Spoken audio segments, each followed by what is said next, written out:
Doctor Mohammad ইউনূসের সাথে যে রাষ্ট্রপতির দূরত্ব, এটা কিন্তু এখন স্পষ্ট বোঝা যাচ্ছে যে ডক্টর মোহাম্মদ ইউনূসের সাথে রাষ্ট্রপতির একটা দূরত্ব আছে, দূরত্ব কমে নাই।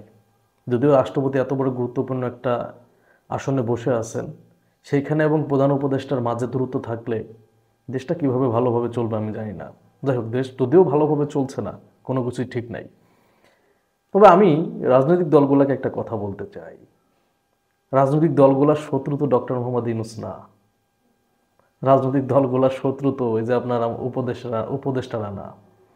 আমি মনে করি রাজনৈতিক দলগুলোর শত্রু হচ্ছে রাষ্ট্রপতি, সেনাপ্রধান। কেন? বিকজ রাজনৈতিক দলগুলোকে যে সব থেকে বেশি বিপদে রাখছে সে হচ্ছে আওয়ামী লীগ, আর এরা দুইজনই হচ্ছে আওয়ামী লীগের প্রোডাক্ট। রাষ্ট্রপতি, সেনাপ্রধান। রাষ্ট্রপতির সংবর্ধনা অনুষ্ঠানে প্রধান উপদেষ্টা ডক্টর মোহাম্মদ ইউনূস যায় নাই, কিন্তু সব রাজনৈতিক দলের লোকজনই দেখলাম মোটামুটি গেছে। বাহ, মিলেমিশে একাকার। যাবে, এটাই স্বাভাবিক। দেখলাম বিএনপির অনেকেই গেছে, এটা যাবে স্বাভাবিক। কেন? কারণ রাষ্ট্রপতিকে টিকিয়ে রাখছেই তো বিএনপি। যখন রাষ্ট্রপতিকে অপসারণের কথা আসলো, তখন যদি রাষ্ট্রপতিকে অপসারণের কথা বিএনপি বলতো, তাহলে কারা বাপের ক্ষমতা ছিল না রাষ্ট্রপতিকে টিকায় রাখা? রাষ্ট্রপতিকে টিকিয়ে রাখছেই হচ্ছে আপনার বিএনপি। এটা স্বীকার করতে হবে আপনাদের।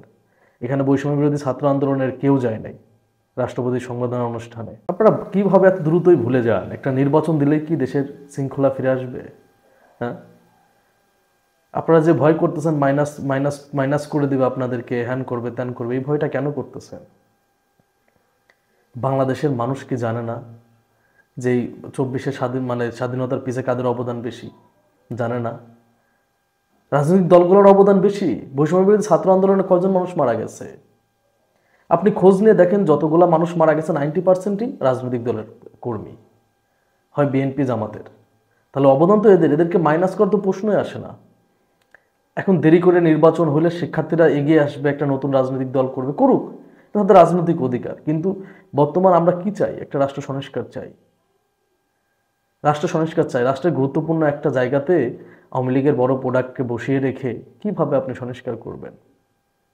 রাষ্ট্রের গুরুত্বপূর্ণ একটা জায়গাতে সেনাপ্রধানকে বসায় রেখে কিভাবে করবেন?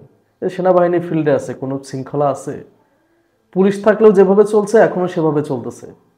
আছে না? সেনাবাহিনী তো এখনো ম্যাজিস্ট্রেটি পাওয়ার নিয়ে আছে। কই? কোথায় কিছু তো দেখতেছি না উন্নতি। কোনো উন্নতি তো নাই। এই সরকারকে তো হেল্প করতেছে না তারা। তাহলে আপনারা যে স্টেপগুলো নিয়েছিল ডক্টর মোহাম্মদ ইউনূস, সেই স্টেপগুলোকে কেন ফেল করলেন? রাষ্ট্রপতিকে অপসারণ করা তো দরকার ছিল। আপনি যদি একটা বিপ্লব না ঘটতো, এই যে ছাত্ররা আন্দোলন করে একটা শিক্ষা, ওরা নেতৃত্ব তো দিচ্ছে, যাই বলো, একটা আন্দোলন করে শেখ হাসিনার দেশ থেকে তাড়াই দিল।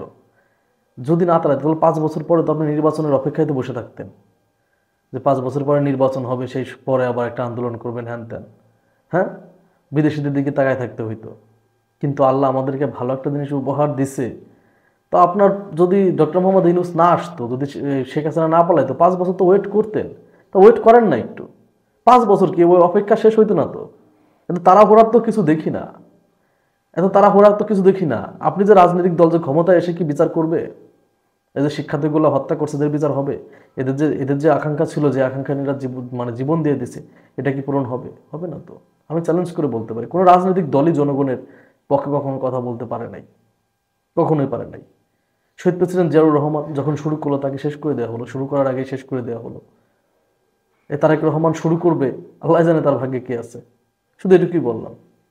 দেন না, একটা ডক্টর মোহাম্মদ ইউনূসের মতো একজন সরকার যদি রাষ্ট্রের পরিচালনায় থাকে, এটা তো আমাদের জন্য অনেক বড় গর্বের একটা কাজ। পৃথিবীর বিভিন্ন দেশ তো চাইলেই ষড়যন্ত্র করতে পারবে না। এটা কেন বুঝতেছেন না? যেখানে বৈষম্য বিরোধী ছাত্র আন্দোলনের কেউ যায় নাই, যারা নেতৃত্ব দিয়ে দেশটা স্বাধীন করছে, আর দেখলাম বিএনপির অনেকেই বাবা কোট মোট টাইম আই পইরা, বাহ, বিশাল দাওয়াত পাইছে, তারা ওইখানে গিয়ে হাজির। যাই হোক, এটা করলে ওই কি বলবো, হ্যাঁ, কিছু হবে না। সব সারারাই বাটপার, বিবাদে পড়বো আমরা। ভালো থাকবেন।